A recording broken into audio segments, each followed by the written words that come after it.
Bueno, llevamos más de 12 horas aspirando agua.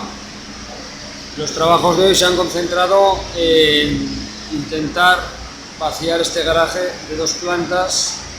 Esta mañana teníamos agua pues a la altura de los capós cuando hemos conseguido entrar a las 4 horas. Hemos revisado los coches, parece que en el interior de los vehículos no hay víctimas, es lo que nos habían encomendado, y ahora ya pues tenemos zonas en las que, como podéis observar, ya no queda prácticamente agua. Vamos a proceder a realizar una búsqueda más detallada debajo de los vehículos y en algunos rincones. Nos queda todavía la segunda planta a la que no hemos podido acceder.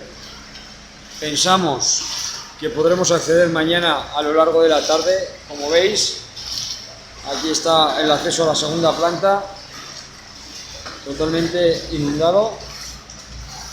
Intentaremos mañana y esperamos que mañana a lo largo de la tarde podamos acceder, aunque como podéis ver uno de los accesos a la segunda planta también está totalmente bloqueado por los vehículos. Esta es la situación en las labores que hemos desarrollado hoy y que seguimos desarrollando.